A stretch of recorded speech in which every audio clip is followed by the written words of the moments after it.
Welcome to the Let's Enjoy Piano Self-Expression Method. And if you have the book, you can look on page 10 for it's the beginning of all the major shaped chords. This is kind of a beginning lesson to get down all of the major shapes and apply it to a great tune by Frank Sinatra, A Very Good Year, as well as Wonderful World by Louis Armstrong. They're all based on the root position chord, which is your thumb is on the root, you target the thumb if you know your basic triad. Page 10 goes through all the major shapes.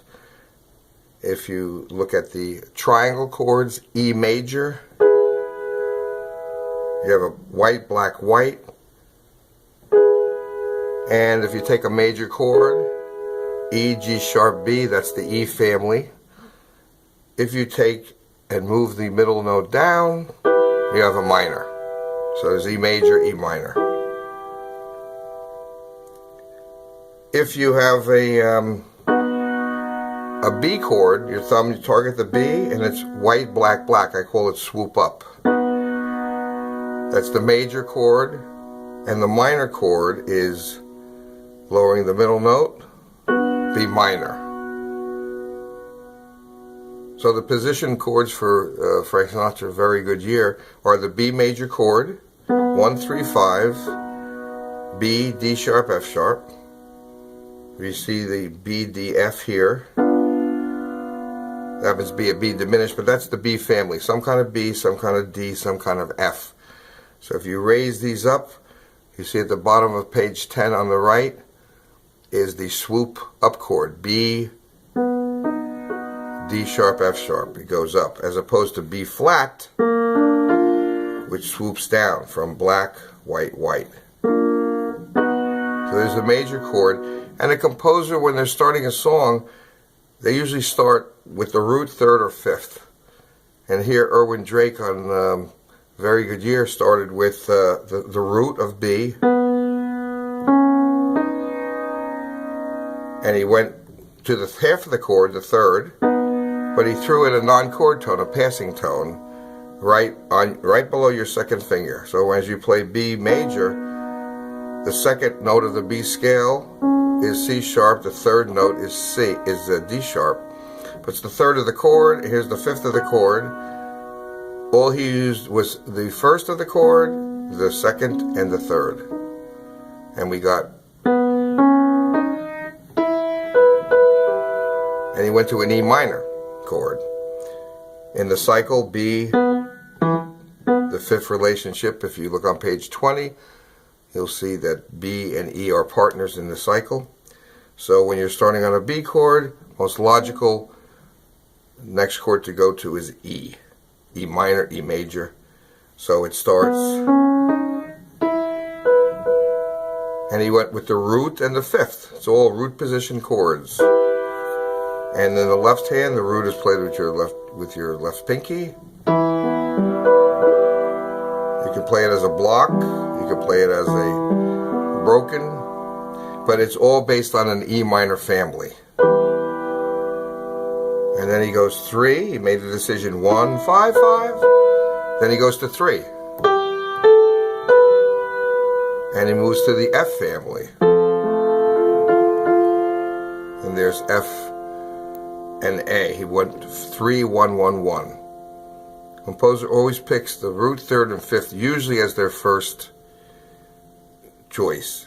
If they, later in the song, you'll see he'll pick a non-chord tone, which is the B. And that's called an appoggiatura. When you come on a downbeat on a non-chord tone, it'll fall or lean into the next chord tone. So you'll hear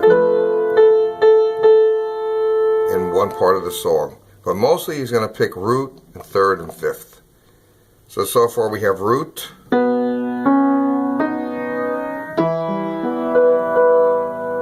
then third, that's 1, 5, now third,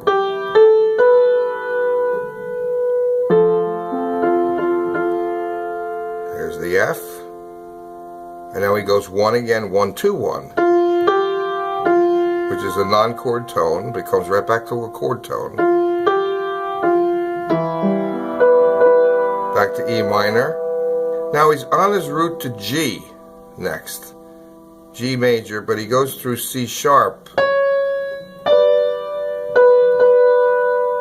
So the progression is from the E minor chord to its substitute G.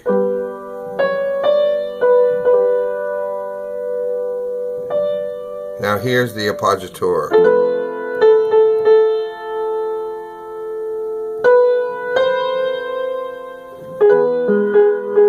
Now it's E major, 5, 3, 3, D major,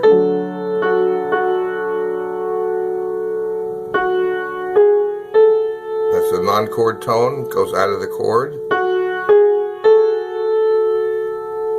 back to E.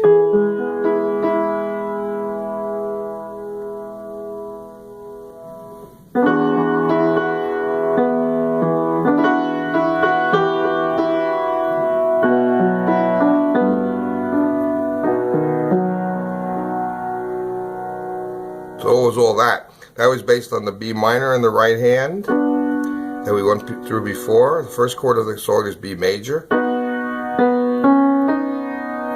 But if you take the major chord and lower the middle note, you have a minor.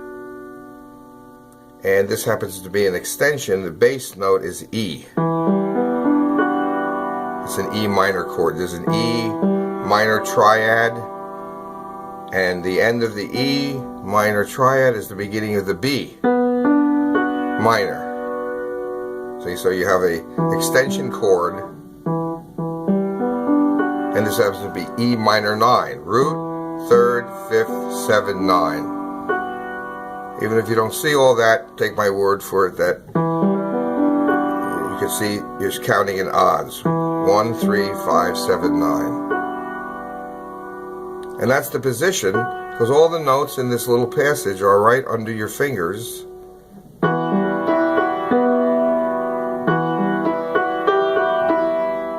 And then he goes to a B minor chord. Then he goes to a G bass. And he ends right back where he started, a B chord. So the positions for the entire song are first B major. Here's the B major chord. It's all on page 10, all root position, thumb, E minor. Then the next chord is F. The next chord is E minor. The next chord is G. Next chord is F. Next chord is E major triangle. Next chord is D triangle. Next chord is E. Where the lyric ends, and then the little figure that they have is, which is all based on the B minor and the E minor in the left hand, E minor 9. And write your fingers then. If you have the music, you can just write your finger numbers under that. Under this position is 1, 2, 4, and 5 on G, 3 on E. And just leave them there. Feel the skip of the chord, and this is the non-chord tone. There's another non-chord tone. So all these notes, that's your position. B minor plus E plus G. B, D, E, F sharp, G. And if you put it in that order, it doesn't sound like a very good year, but if you put it in this order,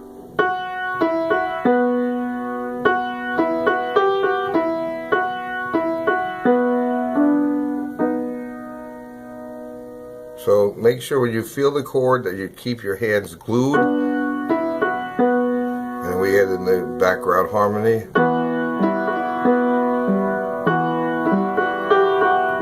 Then a B minor chord. Then a G chord.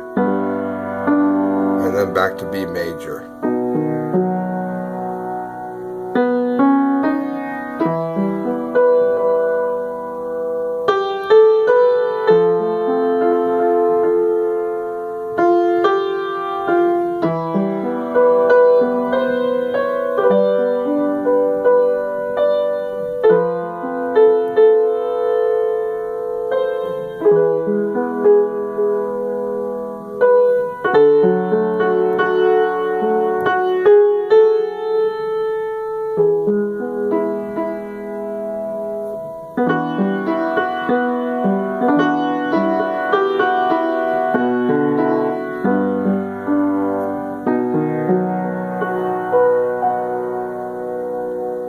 So just knowing the chords on page 10, and you can also look at the page 44A, shows you that the melody note dictates the right hand position.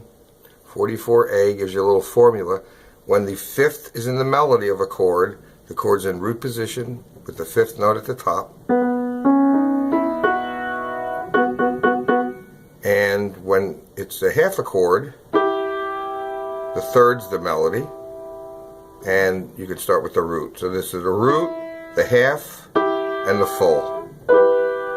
And that's on 44A and 44B. So you lay out your root position chords. Nothing to do with inversions. We're all in root position here. This whole song, great song, based on just root position chords. Now, if you look on page 48 and 49, that goes through interpretation. And Sinatra does so many beautiful things with phrasing, the way he articulates the notes. He hits the dynamics just right, a little crescendo, a little diminuendo. And he also uses rubato, which is a ebb and a flow. So there's no rush. Just when you're ready to hit, you pull back. If you look on page 48, says the elastic quality rubato. Frederick Chopin invented that feeling in the 1800s. So just when you're ready to zig, you kind of zag. It pulls and pushes the notes a little.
So if you play with some interpretation, you get down your positions. It's a basic root position song, great masterpiece. You can see how Erwin Drake, who wrote the words and music, used the root third and fifth, and he used a little appoggiatura off the F, but mostly your fingers are going to be playing 1, 3, and 5. You might throw in a little 4, a little 2, but mostly 1, 3, and 5. But keep your hand in the position of the chord, think down, look at those pages, understand the principle of the positioning, and then the chord flow. Sinatra's singing, they're just playing the chord.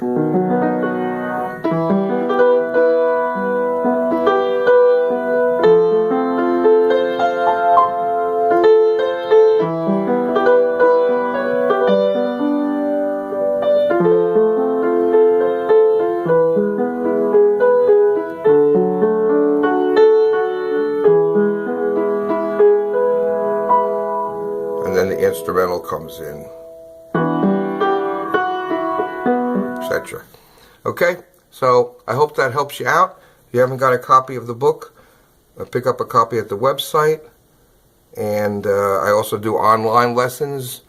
Details are on the website. We can have a few to get yourself oriented. If you have any questions, look me up and we can do a few online lessons to answer your questions and get you oriented to the chord positioning, chord flow, Let's Enjoy Piano method of self-expression, so you can take a song and mold it the way you want to by knowing your chord positions,